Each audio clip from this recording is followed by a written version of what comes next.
अहमदुहु व नसल्ली अला रसूलिल करीम, अम्मा बाद, फ़अऊज़ु बिल्लाहि मिनश शैतानिर रजीम, बिस्मिल्लाहिर रहमानिर रहीम।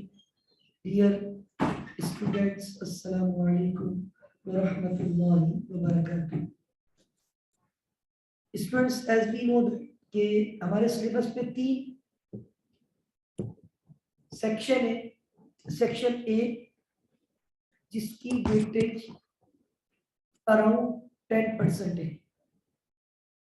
अगर आप स्क्रीन पे देखना चाहें तो वन शॉट ये आपको नजर भी आ रहा है, और मैं अक्सर ये चीज कॉपी भी करता हूँ आपको समझाने के लिए, दोबारा आपके सामने रख देता हूँ ताकि आपको रियलाइज हो कि हम आज क्या डिस्कस करने जा रहे हैं। देखिए, मेरा प्लान ये कि आज इंशाल्लाह सेक्शन ए को ऑलमोस्ट एंड कर दें, और सेक्शन ए में वी हैव 4 चैप्टर्स, जिसमें से बिल्कुल इनिशियल स्टेज पे मैंने आपको एक हैंड आउट दिया था, अकाउंटिंग नेचर एंड ऑब्जेक्टिव्स, याद है? 3 किस्म की अकाउंटिंग थी, फाइनेंशियल, कॉस्ट, मैनेजमेंट, और तीनों के objectives. This is very important chapter, introduction to financial accounting. सबसे इंपॉर्टेंट कहता हूँ मैं इसको, क्योंकि यहीं से बेस बनती है asset, liability, capital, revenue, expense, accounting, equation. ये 2 चैप्टर बहुत छोटे छोटे चैप्टर हैं। हकीकत में इनकी वेटेज अगर आप देखें ना, ये 10% वेटेज में 4 चैप्टर है, तो एक चैप्टर की वेटेज कितनी परसेंट? 2.5। और उसमें भी सबसे इंपॉर्टेंट मैं यहाँ काउंट करता हूँ ना, अगर 2 चैप्टर को 2 एंड 4, तो मेरा प्लान है आज इंशाल्लाह आपसे कौन कौन से चैप्टर पे बात करनी है। एक तो अकाउंटिंग रेगुलेटरी फ्रेमवर्क, और दूसरा अकाउंटिंग कॉन्सेप्ट्स एंड कन्वेंशंस। असल में ये दोनों हम कह सकते हैं कि एक ही सिलसिले की कड़ी है, यानी इनका आपस में बड़ा क्लोज रिलेशन है। यू कैन से दैट कि ये आपस में क्लोज फैमिली मेंबर्स हैं, राइट? कौन कौन से चैप्टर? Chapter 3 and chapter 4। और मेरी पूरी कोशिश होगी इंशाल्लाह आज इन दोनों चैप्टर को कंप्लीट किया जाए, ताकि आपका कौन सा सेक्शन मुकम्मल हो जाए? ए। उसके बाद में जो बी के रिमेनिंग चैप्टर्स हैं उन पे इंशाल्लाह कल से गुफ्तगू करूंगा, और होपफुली मुझे लगता है कि आने वाले वीकेंड पे या मैक्सिमम नवंबर के वीकेंड पे, ये नवंबर के एंड पे हमारा सेक्शन बी भी इंशाल्लाह कॉम्प्रिहेंसिवली कंप्लीट हो जाएगा।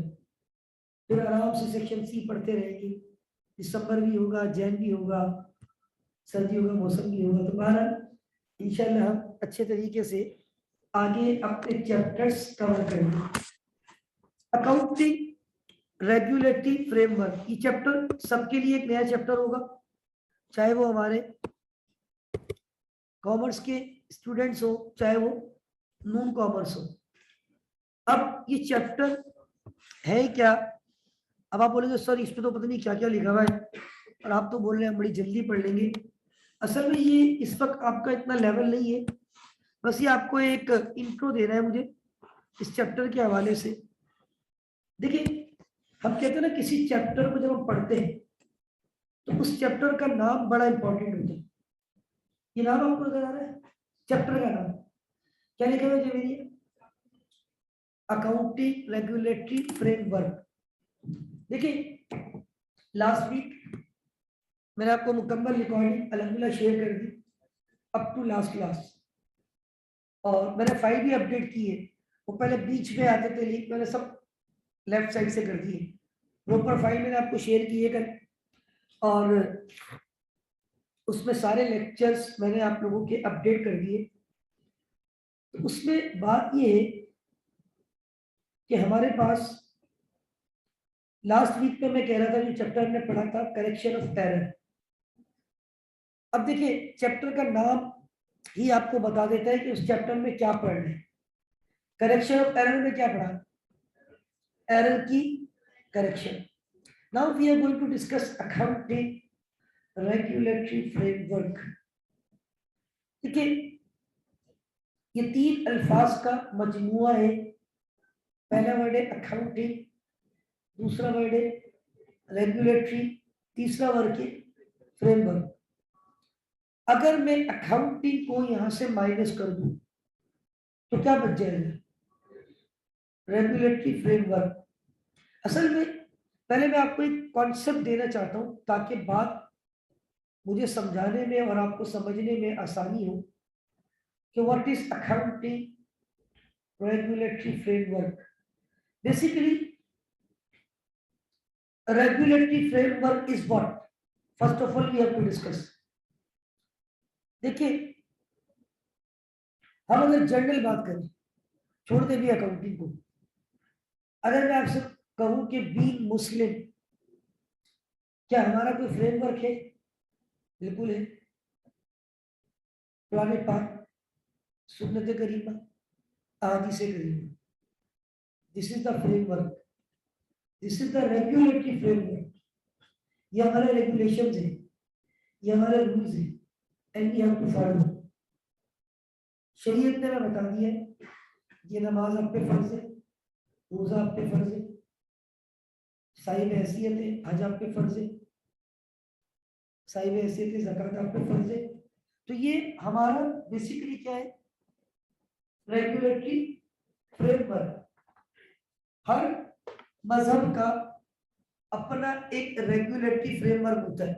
अगर कोई क्रिश्चियन है तो वो लोग बाइबल को फॉलो करते हैं, तो कीप इन माइंड तो कीप इन माइंड कि हमारा एक रेगुलेटरी फ्रेमवर्क है and we have to follow certain regulatory framework. अगर आप आईसीएमपी की बात करें तो आजकल थोड़ी सख्ती कम है, वरना यहाँ पर भी रेगुलेटरी फ्रेमवर्क। स्टूडेंट्स जब गेट पे आते हैं अक्सर आपकी ये कार्ड वगैरह चेक होता होगा, सब टाइम सख्ती होती है, जीन्स अलाउ नहीं होती। अभी तो मैं थोड़ा सा लाइट चल रहा है, वरना मैंने ऐसे भी केसेस देखे, स्टूडेंट्स बाहर से हमें कॉल कर रहे होते, सर वो सोच लगवा दे, आने नहीं दे रहे, जीन्स पहन के आ गया था। तो ऐसी भी सख्तियां हुई है। तो बहरहाल मींस रेगुलेटरी फ्रेमवर्क का कॉन्सेप्ट देना चाह रहा हूं। What is the concept of regulatory framework? क्या कॉन्सेप्ट है? जहां पे रूल्स बता दिए जाए। फ्रेमवर्क का मतलब होता है ये बाउंड्री बताती है, this is the framework and you have to follow this.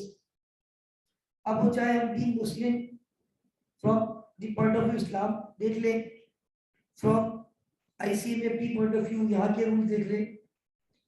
अब हम क्या जो फ्रेमवर्क पढ़ने जा रहे हैं वो किसका फ्रेमवर्क है? हमारा सब्जेक्ट क्या है?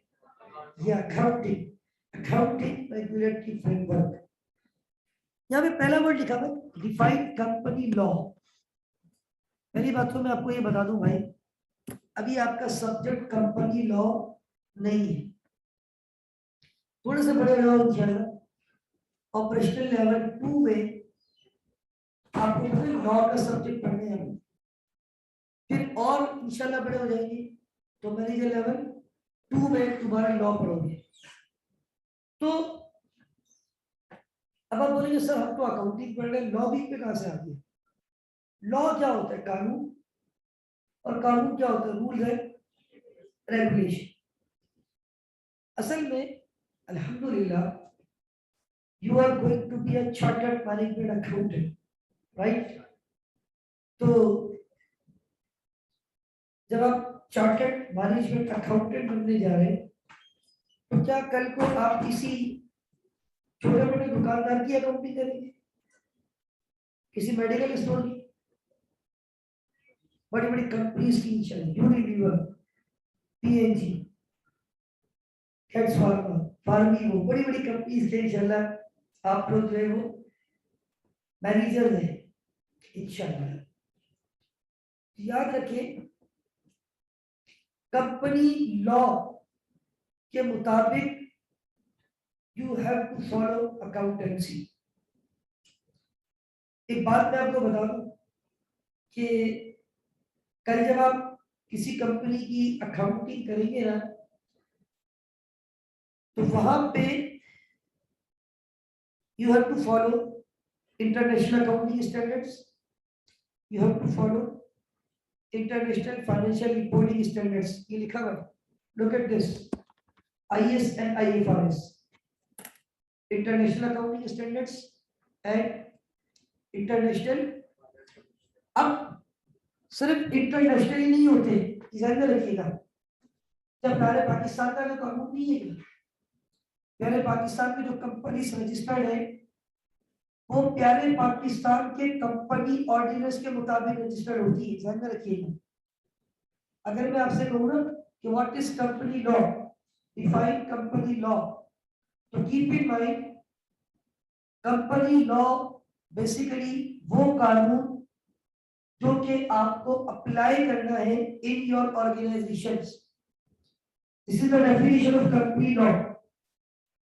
अब जब प्यारे पाकिस्तान में कोई कंपनी रजिस्टर्ड होती है तो एक बात ध्यान में रखिएगा, पहली चीज के उसकी रजिस्ट्रेशन होती है एज पर कंपनीज ऑर्डिनेंस।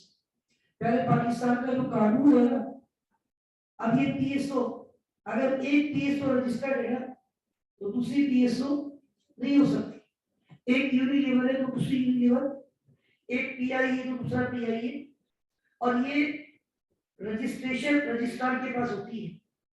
और फिर याद रखें, अगर आपकी कंपनी रजिस्टर्ड हो गई ना, अब अकाउंटिंग आपकी मर्जी की नहीं होगी, अकाउंटिंग होगी as per company law.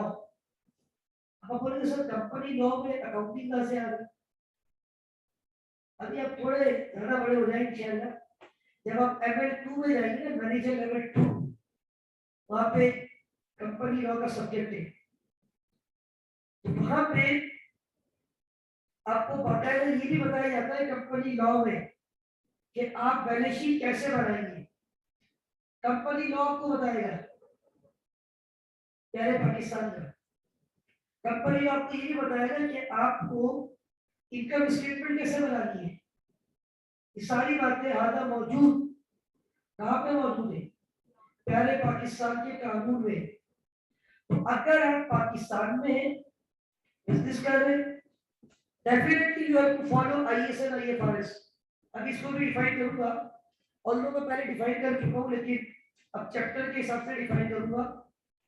International accounting standards plus international financial reporting standards, ये तो आपने फॉलो करने हैं, लेकिन इसके साथ साथ आपने किसको फॉलो करना है? Requirement of company law as well. जब आप अपनी कंपनी के अकाउंट्स बनाते हैं ना, और ऑडिटर आता है, ऑडिट करके जाता है, तो वो ऑडिट रिपोर्ट में लिखता है कि इस कंपनी ने ना सिर्फ international accounting standards, international financial reporting standards को फॉलो किया है, बल्कि इन्होंने कंपनी लॉ को भी फॉलो किया है एज वेल। Got it? यानी कि हमारे पास जो अकाउंट्स बनते हैं उसकी प्रिपरेशन के वक्त आपने जिस कानून को, जिन रूल्स को, जिस फ्रेमवर्क को फॉलो करना है, क्या वो सिर्फ इंटरनेशनली होगा या प्यारे पाकिस्तान का कानून भी अप्लाई होगा? प्यारे पाकिस्तान का कानून भी अप्लाई होगा। उसकी भी कंडीशन होती है। AGM कब करनी है? Annual general meeting. EOGM क्या होता है? Extraordinary general meeting. EGM क्या होती है? Emergency general meeting. Statutory meeting क्या होती है? डायरेक्टर को कौन अपॉइंट कर सकता है, कैसे कर सकता है, शेयर होल्डर वोट कैसे कास्ट करेगा, इलेक्शन कब करवा रहे, ये सारी बातें आधा मौजूद किस पे मौजूद है? Company law. थोड़ा सा आगे चलते हैं। Define the types of companies as per company law. हमारे प्यारे पाकिस्तान में कंपनी लॉ के मुताबिक दो किस्म की कंपनी है, पता है आपको? ये कौन कौन सी है? पब्लिक और प्राइवेट। देखिए अगर मैं कंपनी की बात करूं और इसको अगर मैं दो हिस्सों में ब्रेक करूं तो एक आपकी है पब्लिक और दूसरी क्या होती है प्राइवेट। क्या आप लोगों को पता है how can we differentiate between public and private? जी जी जय कैसे कर सकते हैं?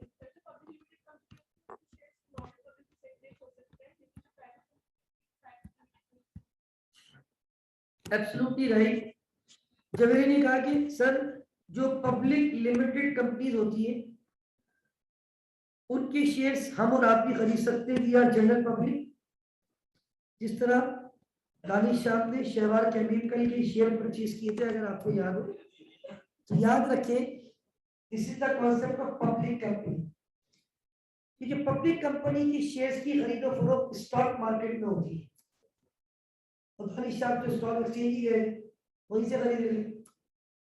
तो याद रखें प्राइवेट कंपनी पहली बात तो ये है अपने शेयर्स जनरल पब्लिक को ऑफर नहीं कर सकती।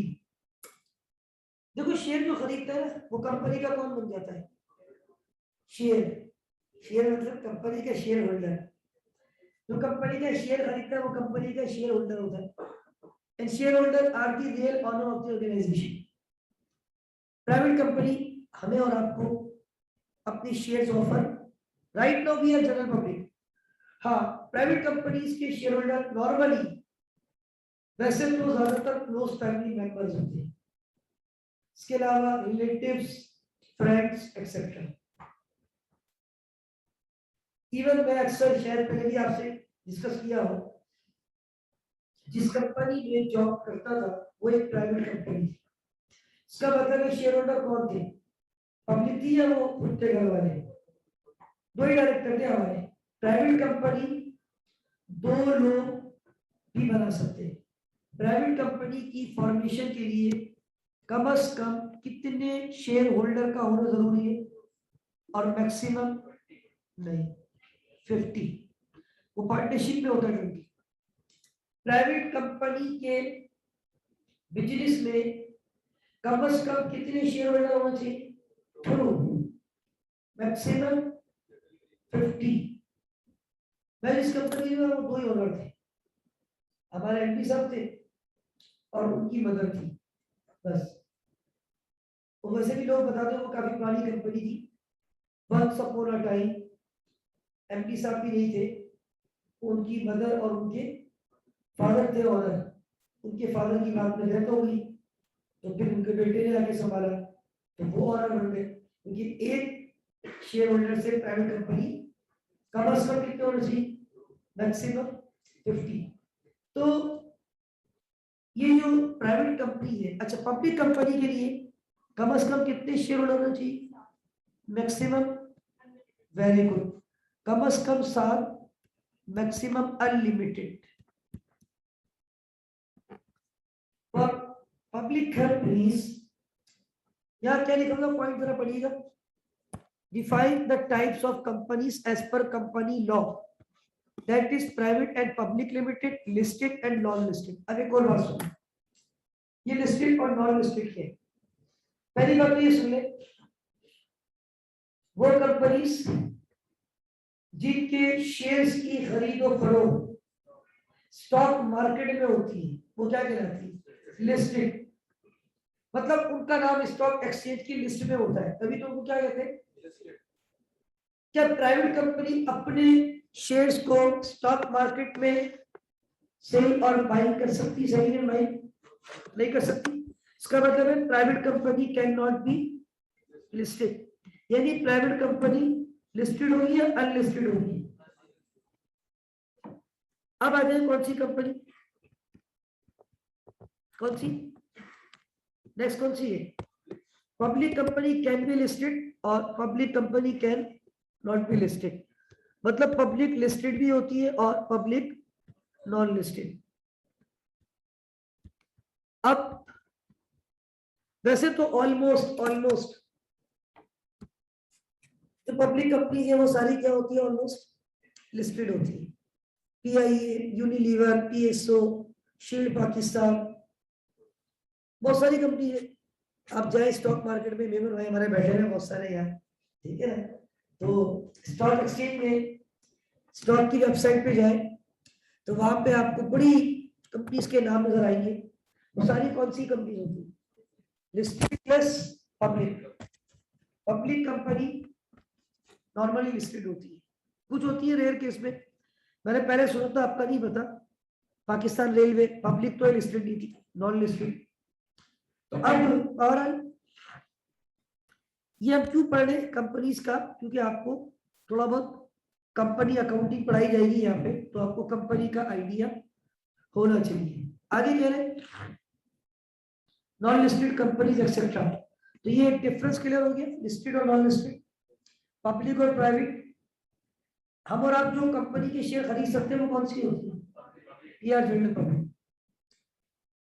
गारंटी लिमिटेड कंपनी, देखिए गारंटी लिमिटेड क्या है? वैसे तो जो कंपनी होती है ना, उनकी लायबिलिटी लिमिटेड होती है। आपने सुना होगा, देखा होगा, कंपनी के नाम क्या है? लिमिटेड। क्या लिखा होता है? ये लिमिटेड का मतलब होता है महदूद। क्या मतलब होता है? महदूद। तो कंपनी के जो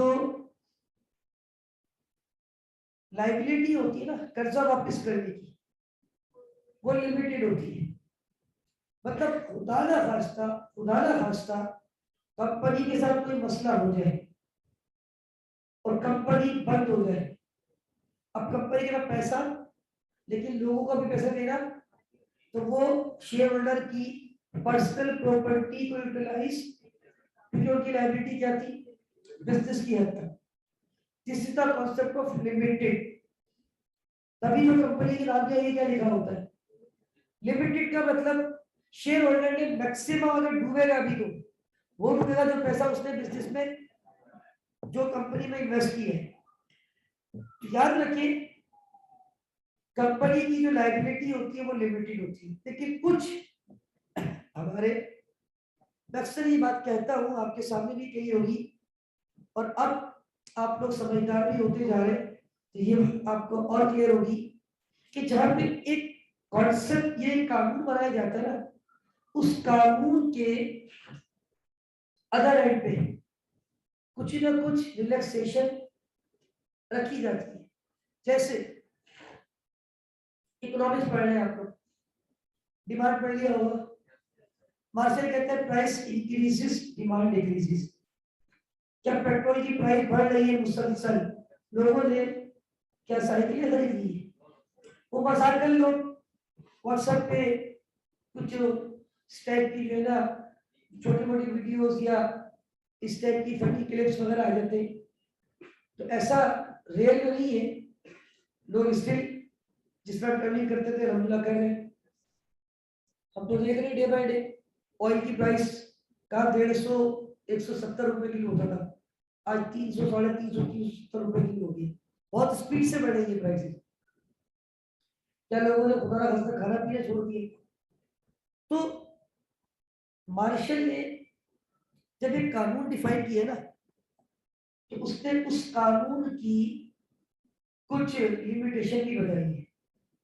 इलास्टिसिटी डिमांड भी आपने पढ़ा होगा, equal to unity, more than unity पढ़ी, less than unity, perfectly elastic, perfectly inelastic. फिर और भी इस पे है, बाद दफा प्राइस किसी और चीज की बढ़ती है, डिमांड किसी और की चीज हो जाती है। क्रॉस नेसेसिटी आपने पढ़ा होगा, सब्स्टिट्यूट्स गुड्स आपने पढ़े होंगे, इनकम इफेक्ट्स आपने पढ़े होंगे। तो कानून बनाने वाला कानून बना देता है, लेकिन वो साथ में एक्सेप्शन केसेस बता के जाता है कि these are the exception cases. आप लोगों ने law of diminishing marginal utility भी पढ़ लिया होगा, नहीं पढ़ा? भूल गए कि जैसे जैसे हम किसी प्रोडक्ट को इस्तेमाल करते हैं, लास्ट यूनिट की यूटिलिटी डिमिनिश होती है, कम होती है, जीरो भी होती है उसके बाद माइनस पे। लेकिन और ये हकीकत है, कॉन्सेप्ट है। आपने रोजा रखा हुआ है, हीट स्ट्रोक है, इफ्तार की घड़ियां आने वाली है और आपको शिद्दत प्यास है। जैसे ही इफ्तार का टाइम होता है, आपके सामने गिलास है पानी का, आपने पहला गिलास पिया, दूसरा गिलास भी शायद पिया, अब तीसरा गिलास अगर आप पानी पीते हैं तो आपको वो यूटिलिटी नहीं मिल सकती जो आपको पहले गिलास से मिली, और दूसरे से भी वो नहीं मिलेगी जो आपको, क्योंकि आपकी जो तस्कीन थी वो अल्टीमेटली थोड़ी सी कम हो चुकी है। ऐसे ही तो याद रखें, लेकिन मार्शल कहते हैं ये कानूनी सब जगह पे अप्लाई। वो कहता है पॉइंट्स कलेक्शन के मामले में, टीम के मामले में जितना बांटो उतना बढ़ता है। तो भाई हर जगह सारे कानून अप्लाई। मार्शल तो कहता है कि जब प्राइस कम हो तब डिमांड बढ़ती है। माह रमजान का चांद नजर आते ही खजूर की डिमांड आसमान पर चली जाती है। पूरे रमजान में जितनी खजूर की डिमांड होती है साल के 11 महीनों की होती है। गनफुट चैलेंज से कह रहा हूँ, पूरे रमजान हर घर पे, हर दस्तरखान पे, हर मस्जिद पे, हर रोड पे, हर जगह आपको सबसे पहले क्या नजर आई? खजूर। रोजा इफ्तार सुन्नत है, उससे करते। तो देखिए हकीकत है, कानून बना दिया जाता है लेकिन उसमें एक्सेप्शनल केसेस रखे जाते हैं। Got it? जिस तरह आप कहते हैं माह रमजान के रोजे फर्ज है और उसमें भी अल्लाह ताला ने आपको रिलैक्सेशन दी है। पवन का तो मरीज है वो आला सफर है, जो मरीज है या शरई मुसाफिर है उसे रुखसत है कि वो रमजान का रोजा छोड़ के जानबूझ के छोड़ेगा, उसका कफारा लगे। मजबूरी में मुसाफिर और दो बंदे, पवन का तो मरीज है तो आला सफर है, जो शरई मरीज है, शरई मुसाफिर है, वो छोड़ सकते हैं, बाद में रखें। तो देखिए कानून जब होता है तो उसमें रिलैक्सेशन है। अब कानून तो कहते हैं कि हमारे यहाँ लायबिलिटी क्या है, लिमिटेड है या अनलिमिटेड है, लेकिन यहाँ कह रहे हैं गारंटी लिमिटेड। अब गारंटी लिमिटेड का मतलब ये होता है कि कुछ लोग जो है ना आपको गारंटी देंगे कि भाई आप जो है ना इतने तक हम आपको गारंटी दे रहे हैं, इन केस एनी प्रॉब्लम, कोई भी मसला होता है हम इसको रिजॉल्व करके देंगे। मतलब एक बंदे ने आपको यहां तक गारंटी दे दी, अब कोई भी मसला हो वहां तक वो आपको लायबल होगा। गारंटी लिमिटेड, एक लिमिट तक आपको गारंटी दी, लेकिन हर कंपनी गारंटी लिमिटेड कुछ रेयर केसेस में, राइट? क्या हर बंदे को इख्तियार है कि रमजान में गर्मी है तो रोजा छोड़ दे और बाद में रखे? नहीं। शरई मुसाफिर और वाकई उज़्र है, बीमार है, डॉक्टर ने कहा कि नहीं आपको पानी इस्तेमाल करना है, आपको दवाइयां लेनी है वरना आपकी जान को खतरा है, फिर इजाजत शरीयत की तरफ से। तो याद रखिए गारंटी लिमिटेड हर कंपनी नहीं होती। उसके बाद कहना सिंगल मेंबर कंपनी, ये एक और एग्जाम्पशन आ गई। अभी तो सर बड़ी तकलीफ कर रहे थे कि प्राइवेट कंपनी के लिए कम से कम कितने ऑनर का होना जरूरी है। जो तो सिंगल बोल रहे सर, सिंगल तो एक को बोलते, single member company single owner होती है, लेकिन वो भी लिमिटेड है।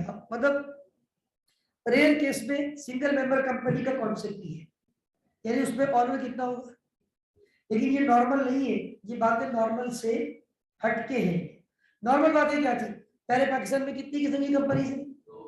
प्राइवेट, पब्लिक, ऊपर ये लिखा है टॉप पे, private and public. Private company में कम से कम 2 shareholder, owner, member maximum, public में minimum, maximum. Okay, listed and non listed, वो कंपनी जिसका नाम स्टॉक एक्सचेंज की लिस्ट में हो, जिसकी शेयर्स की selling and buying stock market में होती है, वो कौन सी? और जिसकी शेयर्स की selling and buying stock exchange में ना हो, private company can not be listed, public can be listed, can not be listed. फिर आगे एक्सेप्शन केसेस, कुछ कंपनी होती है जिनकी लायबिलिटी एक हद तक गारंटी दी जाए वहां तक लिमिटेड है। फिर एक और एक्सेप्शन केस, कुछ कुछ बहुत रेयर कंपनीज किस कॉन्सेप्ट पे होती है? वेरी गुड, किस पे होती है? Single member. अगला वर्ड है डिफाइन आईएएस एंड आईएफआरएस। ये मैं वैसे पहले थोड़ा बहुत डिफाइन कर चुका हूं, मैं आपको एक मुख्तसर दोबारा बता देता हूं। देखिए 1973, वंस अपॉन अ टाइम, आज से कमोबेश 50 साल पहले, अकाउंटिंग बेसिकली हम कहते हैं ना, accounting is the language of business, accounting is the language of business. Business क्या सिर्फ पाकिस्तान में होता है या इंटरनेशनली होता है? दुनिया भर में होता है, कुल्लू मालूम। अच्छा, अब ये बताएं, दुनिया भर में बिजनेस होता था, अकाउंटिंग की रिपोर्ट्स जनरेट होती थी, तो स्टैंडर्ड्स नहीं थे। स्टैंडर्ड का मतलब पता है क्या होता है? रूल्स, स्टैंडर्ड बना दिए।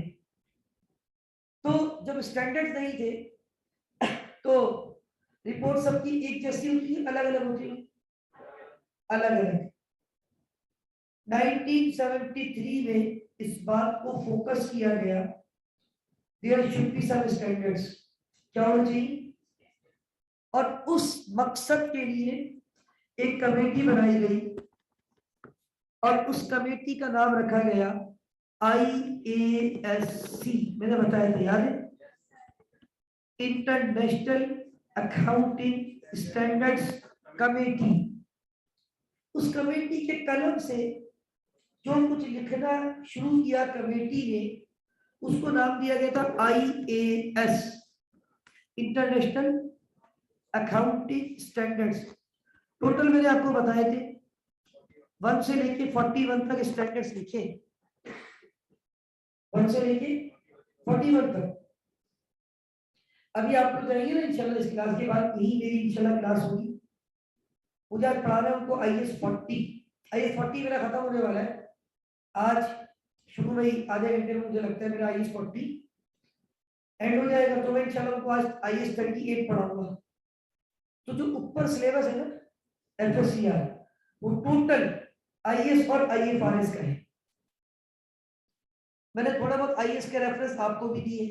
IS2 किसका था? इन्वेंटरी का था। IS16 किसका था? डेप्रिसिएशन का था। तो कैश फ्लो पढ़ाऊंगा, IS7 है। तो IS इंटरनेशनल अकाउंटिंग स्टैंडर्ड्स लिखे गए कमेटी के कलम से, ताकि दुनिया भर में जब कैश फ्लो बने तो एक जैसा बने। दुनिया भर में इन्वेंटरी का अकाउंटिंग हो तो, दुनिया भर में डेप्रिसिएशन का कॉन्सेप्ट हो तो स्टैंडर्ड्स। यहां पढ़ के लोग बाहर उठ जाते जॉब करने के लिए, क्योंकि स्टैंडर्ड्स पढ़े हुए। हम यहाँ पढ़ते सीमा हमारा ऑलमोस्ट एग्जाम हो जाता है। हम यहाँ पढ़ते ACC एग्जाम पे, पता है आपको, एक पेपर देना, सिर्फ एक, पूरा ACC exam fully complete, only 1 paper. ACC हमारा ACC करके आ जाए, हम उसको एक पेपर पे पास कर देंगे। Why? Because international global syllabus recognition. तो टोटल कितने स्टैंडर्ड लिखे गए थे? 1 से। उसके बाद मैंने बताया था आपको 2001 में तब्दीली आ गई थी, कमेटी का नाम चेंज हो गया है, अब ये है IASB, international accounting standard board. अब बोर्ड के कलम से जो कुछ लिखा जाता है उसको कहते हैं IFRS, international financial reporting standards. आज अल्हम्दुलिल्लाह 2021 की फिजाओं के अंदर है और 2021 अलविदा होने को है। नवंबर की 18 तारीख है, कमोबेश 12 दिन नवंबर के, और बल्कि आज का भी लगा लो 13 दिन, और 31 डेज दिसंबर के रह गए हैं। तो तकरीबन इस पीरियड में 2001 से 2021 20 साल इसकी उम्र है, आपसे छोटा है शायद उम्र में। 12 इस बोर्ड की एज 20 साल है। इससे अब तक 1 से लेके, वैसे तो 17 भी लिख दिया है लेकिन अभी वो एप्लीकेबल नहीं है, 16 तक IFRS लिखती है। IFRS 15 भी हम पढ़ाते हैं, सिलेबस का हिस्सा है। ML2 में IFRS 16 भी पढ़ाते हैं, सिलेबस का हिस्सा है ML2 में। तो ये स्टैंडर्ड्स क्या है? IAS international accounting standards, IFRS international financial reporting standards. ये जो IAS और IFRS है ना, ये बेसिकली स्टैंडर्ड्स है जो इसलिए लिखे जाते हैं ताकि आपकी अकाउंटिंग ग्लोबलाइज हो, अकाउंटिंग स्टैंडर्डाइज हो, अकाउंटिंग में यूनिफॉर्म क्रिएट किया गया है। मैंने पहले भी बात बताई थी, यूनिफॉर्म का मतलब होता है एक जैसा, यूनिफॉर्म का मतलब होता है एक जैसा। अब एक जैसा जो होता है वो स्टैंडर्ड होता है। अब जैसे क्या ICM में इज देयर एनी यूनिफॉर्म? अब सबके ड्रेस डिफरेंट है,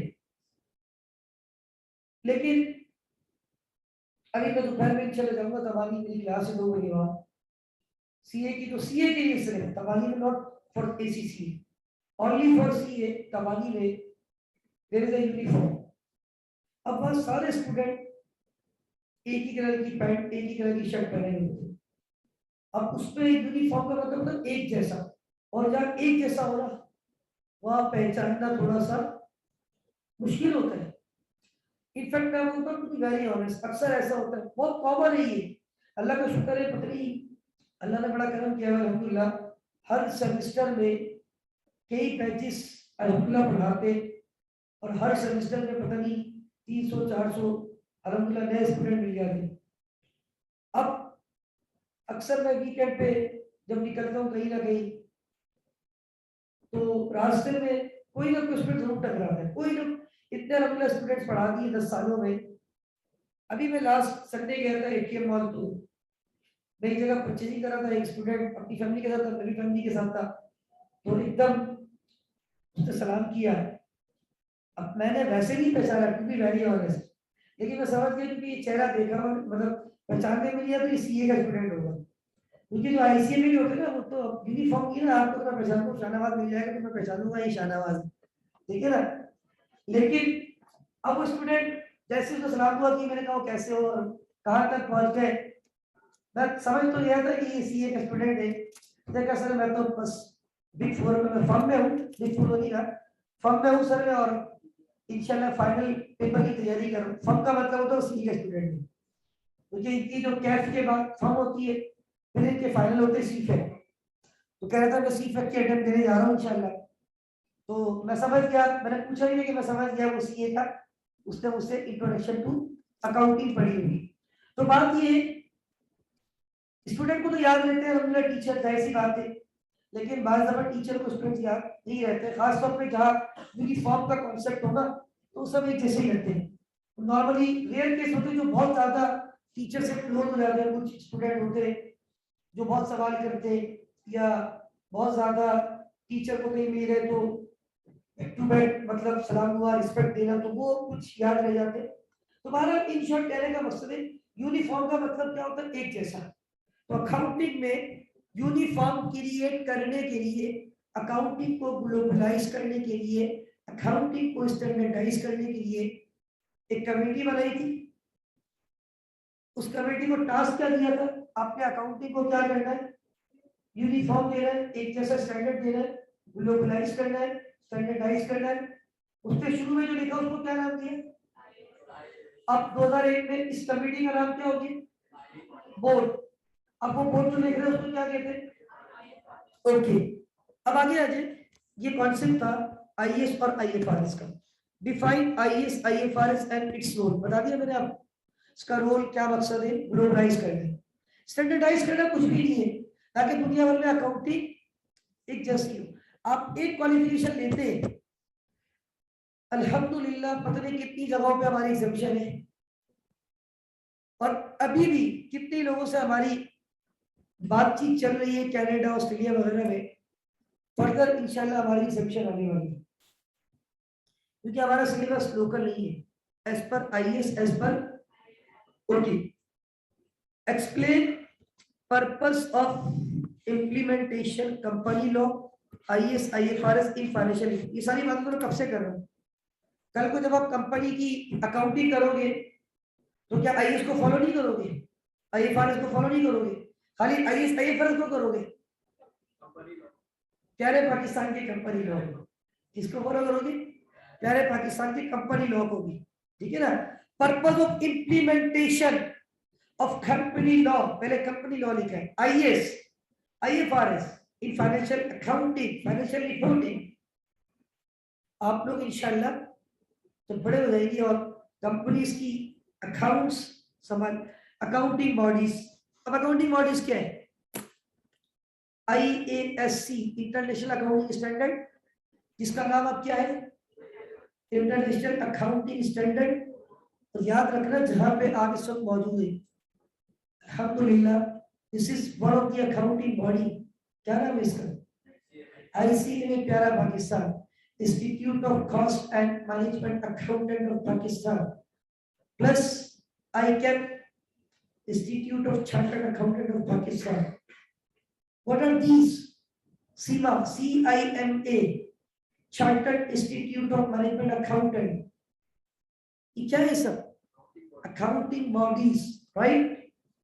Identify and understand the role of regulatory bodies, that is IFRS Foundation and International Accounting Standard Board, IFRS Advisory Council and IFRS Interpretation Committee. अब ये क्या concept है? इसके ऊपर मैं आपको एक छोटा सा मैंने डायग्राम बनाई थी, कहीं से कॉपी की थी, वो मैं आपकी खिदमत में पेश कर देता हूँ। अब आप देखिए, ये वैसे तो ये मेरा हैंडआउट लेवल 4 का है, वहां भी आपने फ्रेमवर्क पढ़ना है। ये फ्रेमवर्क का हैंडआउट है, ये तो बहुत डिटेल हैंडआउट है। भारत मैं आपको किस्सा मुख्तसर करके ना आपसे रिलेटेड समझता हूँ मैं, ये दी रेगुलेटरी फ्रेमवर्क का कॉन्सेप्ट है। देखिए, ये मैं यहाँ पे कॉपी कर देता हूँ आपको।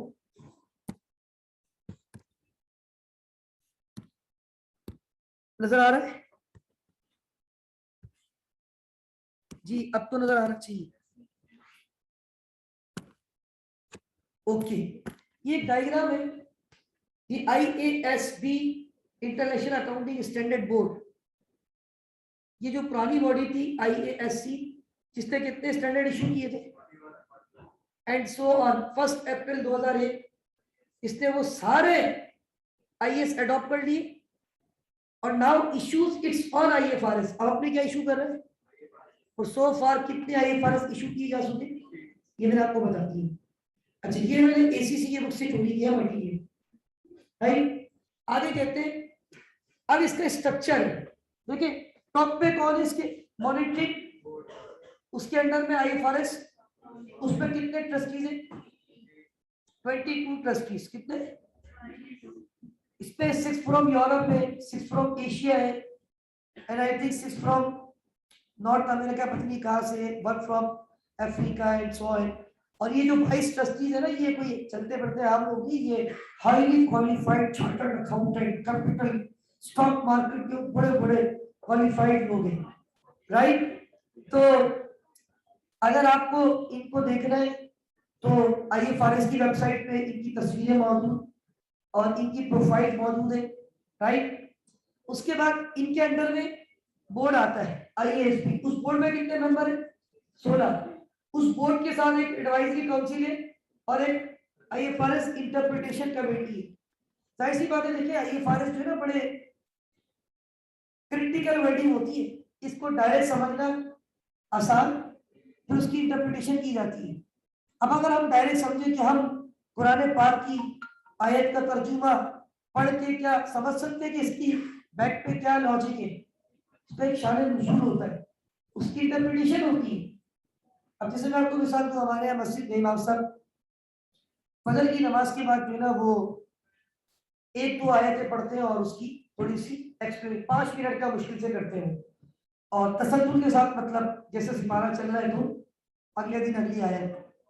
तो कल वो एक आयत पढ़ रहे थे और उस आयत का उन्होंने तर्जुमा किया और उसके बाद उसकी जो इंटरप्रिटेशन थी, अब हम तो पता नहीं क्या मतलब निकाल लेते, लेकिन उन्होंने बताया कि भाई दिस वाज द रीजन, कि इस आयत के पीछे रीजन थी और उस पर फिर कोई ऐसा था कि साहबा किराम से कोई मतलब गुनाह हुआ या क्या हुआ, फिर उन्होंने हुजूर सल्लल्लाहु अलैहि वसल्लम की बारगाह में आके बताया, तो फिर अल्लाह ताला ने आयत नाज़िल की कि अल्लाह ताला ने आपको माफ कर दिया है और आप इस तरीके से ये काम करें। तो देखिए बात ये जो इंटरप्रिटेशन होती है ना, अगर हम इसकी भी बात करें तो ये हमारे लिए डायरेक्ट करना पॉसिबल।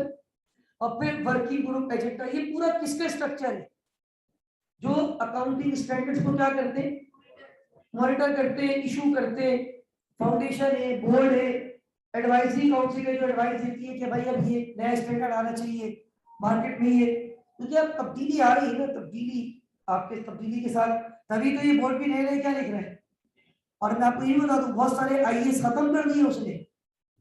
अब 1 से लेके 41 तक आईएएस जिंदा, तकरीबन 15-20 तो इंतकाल हो चुके हैं, सस्पेंड, खत्म, ना आपको पढ़ाए जाएंगे ना आपको पढ़ने।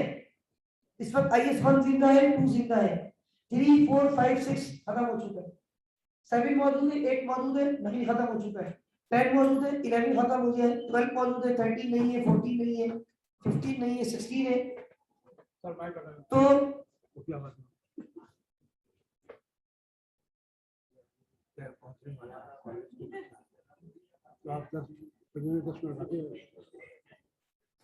कितने बजे कॉलेज के बच्चे कितने बजे आएंगे भाई? 10 बजे पहुंचने वाले, 10 बजे 10-15 मिनट। अच्छा भाई, तो बात ये हो रही है, तो शाह भाई कोई रूम खाली नहीं है इसके अलावा? फुल बुक, फुल नंबर मेरी सवाल का मगर एसी में बैठा दिए। सही, बात के लिए बात, ठीक है ठीक है। अच्छा, तो बात ये हो रही थी कि हमारे पास जो इंटरनेशनल अकाउंटिंग स्टैंडर्ड्स है या इंटरनेशनल फाइनेंशियल रिपोर्टिंग स्टैंडर्ड्स है, these are the rules and regulations and we have to follow when we are going to prepare, when we are going to present financial statement of companies. Not only IAS IFRS we have to follow companies law as well, क्योंकि आप जब प्यारे पाकिस्तान में और आपकी company प्यारे पाकिस्तान के law के मुताबिक रजिस्टर्ड है, तो not only IAS IFRS you have to follow, you have to follow IAS IFRS and you have to follow company law as well, उसकी भी सारी रिक्वायरमेंट्स है। तो ये जो हमारा चैप्टर था, it's all about regulatory framework. इसमें जो हमने डिस्कस किया और इसकी जो पॉइंट्स मैंने सिलेबस के आपके सामने रखे वो ये है कि लास्ट पॉइंट था identify and understand the role of regulatory bodies, for example IFRS foundation, international accounting standard board, IFRS advisory council. आपने देखा था वो अभी डायग्राम मैंने आपके सामने रखी थी, वो पूरी उसकी हायरार्की है। असल में ये बैक टू बैक आपकी अकाउंटेबिलिटी को बढ़ाने के लिए चीजें रखी जाती है। देखिए कल को आप में से अगर कोई ऑडिट की तरफ जाता है और आप किसी कंपनीज के ऑडिट कर रहे हैं, तो वहां वैसे तो चार्टर्ड अकाउंटेंट्स जो होते हैं, ICAP के जो स्टूडेंट्स होते हैं, दे आर ऑडिटर, और आप लोग भी जा सकते हैं। ऐसा नहीं है कि आप लोग ऑडिट फर्म को ज्वाइन नहीं कर सकते, बिल्कुल कर सकते हैं। मेरे कई दोस्त हैं, हमारे कई मेरे साथ यहाँ पढ़ते थे, उन्होंने आज अपनी फर्म खोली हुई अल्हम्दुलिल्लाह और वो बहुत सारे लोगों के ऑडिट करते, इवन कुछ ऑडिट फर्म को ज्वाइन कर चुकी है, वहां पे ऑडिटर है। तो जब हम किसी कंपनी का ऑडिट करते हैं, ऑडिट करने का मतलब होता है हम उसके अकाउंट को चेक कर रहे हैं, वी आर ऑडिटर। तो हम ये देखते हैं कि यार कंपनी ने अपनी जो फाइनेंशियल स्टेटमेंट बनाई है, क्या उसने अकाउंटिंग रेगुलेटरी फ्रेमवर्क को फॉलो किया है, जो हमारा ये चैप्टर है, क्या उसने कंपनी लॉ की रिक्वायरमेंट को फॉलो किया है, क्या उसने इंटरनेशनल अकाउंटिंग स्टैंडर्ड्स को फॉलो किया है, क्या उसने इंटरनेशनल फाइनेंशियल रिपोर्टिंग स्टैंडर्ड्स को फॉलो किया है। अगर वो IAS को फॉलो नहीं कर रहा, IFRS को फॉलो नहीं कर रहा, कंपनीज ऑर्डिनेंस को फॉलो नहीं कर रहा, now this is your responsibility as a auditor. मैं ऑडिटर की बात कर रहा हूँ, जो ऑडिटर है उनकी ये रिस्पॉन्सिबिलिटी होगी कि वो उन्हें गाइड करें कि भाई आप ये IAS के खिलाफ इसकी प्रेजेंटेशन कर रहे हैं, और अगर वो आपकी बात नहीं मानता तो आप उनकी जो भी रिपोर्ट जब आप लिखेंगे उस पर ये इश्यूज डिफाइन कर सकते हैं कि something is going to be wrong, ये कंपनी अकाउंटिंग सही परफॉर्म नहीं कर रही।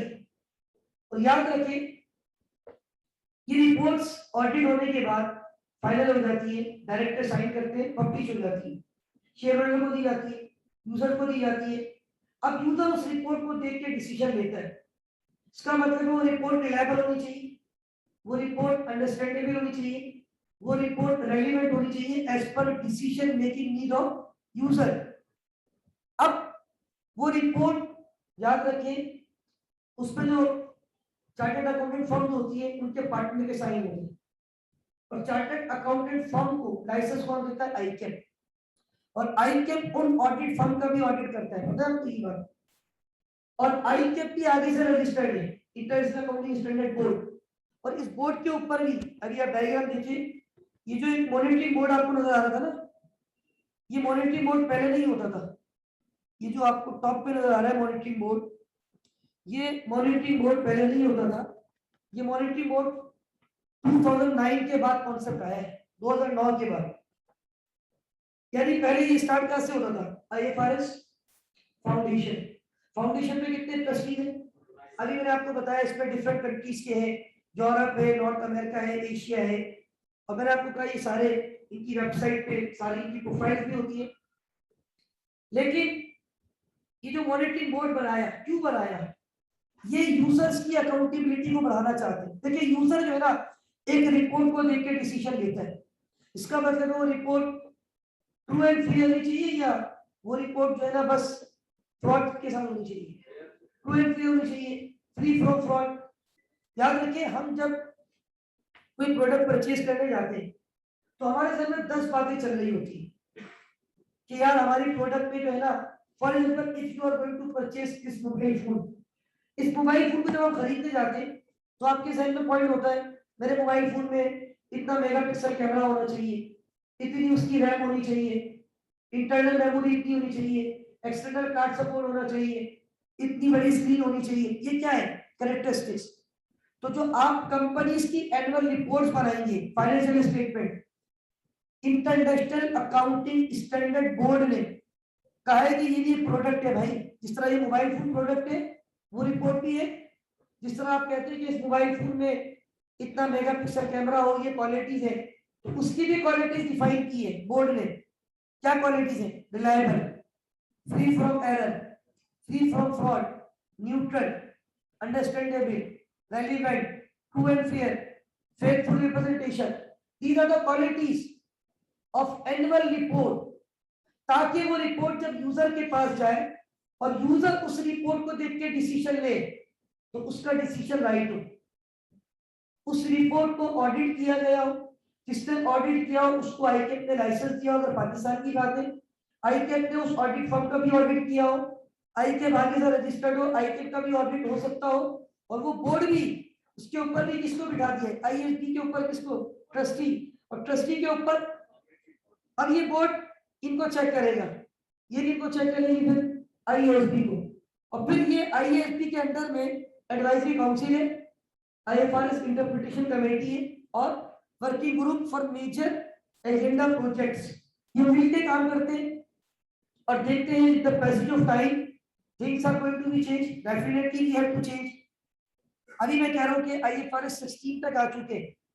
आज से 10 साल पहले, 11 साल पहले जब मैंने बिल्कुल पढ़ाना शुरू किया यहाँ पे, जब मैंने अलहमदुलिल्लाह क्वालिफाई किया, उस वक्त आईएफआरएस 17-16 तक नहीं थे। उस वक्त मुश्किल से जब हम पढ़ते थे यहाँ पे आईएफआरएस शायद 6 या 7 थे। आज आईएफआरएस मैं सिलेबस में अलहमदुलिल्लाह 16 भी पढ़ा रहा हूँ, आईएफआरएस 15 भी पढ़ा रहा हूँ। उस वक्त तो थे ही। बात ये है कि with the passage of time things are going to be change. तो डेफिनेटली ये भी एक बॉडी है, ये भी एक बोर्ड है, तो डेफिनेटली इनको भी सरवाइव करना है, तो दे हैव चेंज, ये अपने आप को चेंज करते हैं। याद रखें अभी मैंने कहा था पहले शुरू में क्या लिखे गए थे? इंटरनेशनल। अब क्या लिखे जा रहे हैं? तो क्या अभी भी सारे आईएएस मौजूद है? मैंने भी बताया बहुत सारे आईएएस क्या हो चुके, सस्पेंड हो चुके, और आगे जाके मजीद मुझे लगता है एक वक्त ऐसा आएगा जब सारे आईएएस क्या हो जाएंगे, खत्म हो जाएंगे, और किस पे कन्वर्ट हो जाएंगे?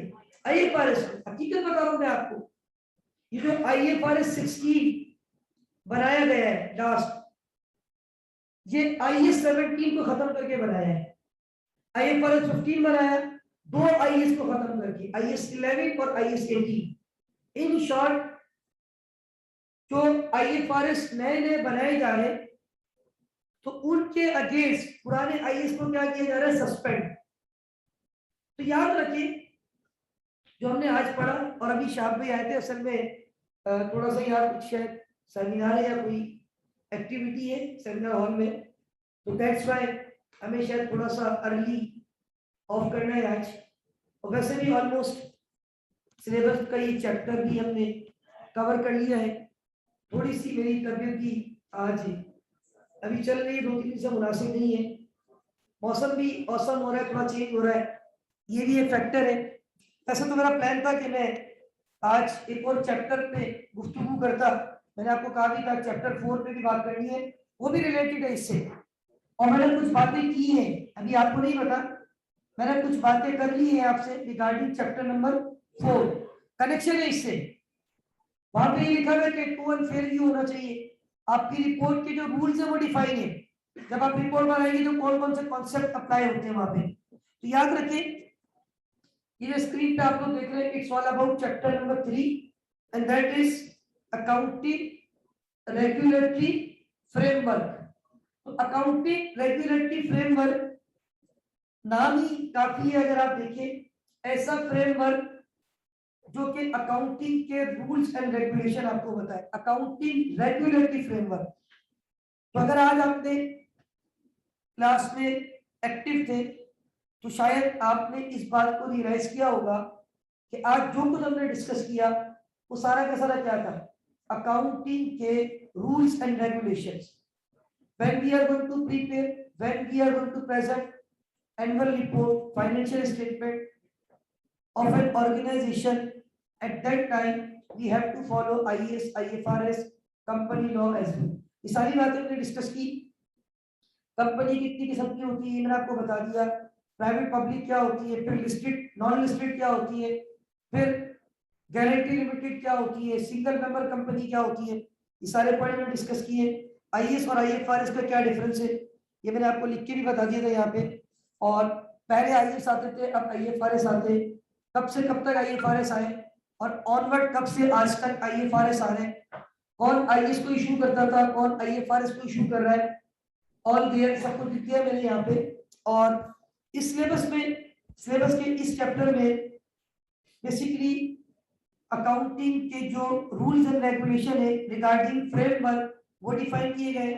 और इनिशियली मैंने बात कही थी, दोबारा ये रिपीट कर दूं कि जस्ट फ्रेमवर्क जो होता है, किसी भी बॉडी का जो फ्रेमवर्क होता है, रेगुलेटरी फ्रेमवर्क, वो बेसिकली एक तरीके से आपको एक वे बताया जाता है, एक रूल बता दिया जाता है, this is the way, this is the rule you have to follow. तो मैंने शुरू में एग्जांपल ली थी कि हर मजहब का एक फ्रेमवर्क होता है, मैंने अपनी मिसाल दी कि भी मुस्लिम हमारा फ्रेमवर्क पुराने पाक है, हदीस करीमा है, सुन्नत करीमा है, ये हमारा रेगुलेटरी फ्रेमवर्क है and we have to follow. कोई और मजहब होता है, फॉर एग्जांपल मैंने कहा था क्रिश्चियन है, उनका अपना फ्रेमवर्क है, हर मजहब का एक रेगुलेटरी फ्रेमवर्क होता है। तो याद रखिए इस तरह हमारे पास फ्रेमवर्क होता है लाइफ के अंदर, इसी तरह जब हम कंपनीज की अकाउंटिंग करेंगे तो उस अकाउंटिंग को सॉल्व करने के लिए वी हैव फ्रेमवर्क आल्सो। और उसी फ्रेमवर्क में रहते हुए, फ्रेमवर्क का मतलब आपको फ्रेम बना के दी है, बस ये बाउंड्री है, इसी बाउंड्री में रहते हुए आपने काम करना है, इसी बाउंड्री को आपने फॉलो करना है, ये आपकी हदें आपको डिफाइन कर दी जाती है, ठीक है ना। इस्लाम में कह दिया था ना कि बस रोजा रखने तो सुबह जब वक्त शुरू हो जाए उसके बाद खाना पीना बंद कर देना है, मगरिब की अजान के नमाज शुरू टाइम शुरू हो जाए, सूरज गुरु हो जाए, आपने रोजा खोल लेना है। तो लिमिट डिफाइन कर दी जाती है, रूल्स एंड रेगुलेशन। याद रखिए यहाँ पर भी सारे रूल्स एंड रेगुलेशन ही है। IAS और IFRS क्या है, ये रूल्स तो है, इन्वेंट्री के रूल, कैश फ्लो के रूल, फाइनल अकाउंट के रूल, लीज के रूल, कॉन्ट्रैक्ट के रूल, इंश्योरेंस के रूल्स, गवर्नमेंट ग्रांट के रूल, हर चीज के स्टैंडर्ड्स। जो जो अकाउंटिंग आप करेंगे कंपनी में, जो जो चीजें आप फेस करेंगे, उन तमाम चीजों के सेपरेट क्या बना दिए गए, स्टैंडर्ड्स। और ये फर्दर मैं बार बार कह रहा हूँ, with the passage of time, जैसे जैसे दुनिया चेंज हो रही है, स्टैंडर्ड भी चेंज होते हैं, हर साल अपडेट होते हैं। सम टाइम स्टैंडर्ड्स नए इशू किए जाते हैं, सम टाइम पुराने स्टैंडर्ड्स को थोड़ा सा क्या कर दिया जाता है, अपडेट कर दिया जाता है। तो आई थिंक विद दिस ये चैप्टर आप लोगों को क्लियर होना चाहिए। एनी क्वेश्चन जी, कोई सवाल किसी का? शाहनवाज क्लियर है? Other than Shahnawaz remaining students? Single member company मैंने कहा ना, ऐसी कंपनी जिसमें एक ऑनर होगा, लेकिन ये रेयर होती है, ठीक है। ऐसी भी कंडीशन, फिर इसमें बहुत ज्यादा लार्ज स्केल पे बिजनेस भी नहीं हो सकता, उसकी लिमिटेशन होती है जी। एनी क्वेश्चन जी? गारंटी लिमिटेड में मैंने ये बताया था, वैसे हमारे यहाँ जो कंपनीज है उनकी लाइबिलिटी लिमिटेड है। कहां तक लिमिटेड होती है? जितना पैसा बिजनेस में है। खुदा ना खास्ता कोई कंपनी बैंकरप्ट हो जाए, कंपनी के पास सिर्फ 5 मिलियन बचे हैं, जबकि लोगों को देना 10 मिलियन, कितने मिलियन कम पड़े? अब शेयर होल्डर की पर्सनल प्रॉपर्टीज को यूटिलाइज नहीं किया जाता, उनकी लायबिलिटी सिर्फ कहां तक लिमिटेड होती है? बिजनेस की हद तक, ये है लिमिटेड। अब गारंटी लिमिटेड क्या होता है? हमारे पाकिस्तान के ऑर्डिनेंस में ऐसा भी क्लॉज है कि कुछ कंपनीज अपनी लायबिलिटी की एक लिमिट को डिफाइन कर देती है, वहां तक गारंटी देती है आपको कि अगर आपने मुझे लोन दिया है, खुदाना खास्ता कोई मसला होता है, 80% में आपको गारंटी देना वापस करूंगा। देखिए वो फिर डिपेंड करता है कि उनकी म्यूचुअल अंडरस्टैंडिंग क्या है, उसके अकॉर्डिंगली होता है, ठीक है। तो वो शेयर्स की भी डिफरेंट टाइप्स होती है, एक ऑर्डिनरी शेयर होल्डर होता है, एक प्रेफरेंस होता है, और फिर उसके अंदर भी फर्दर बहुत डेप्थ है, आगे जाके आप लोग इंशाल्लाह पढ़ेंगे, ठीक है। तो क्लास एंड कर रहे हैं क्योंकि कहा भी जा रहा है बाहर। That's all for today. अल्लाह हाफिज व नासिर। पाकिस्तान जिंदाबाद।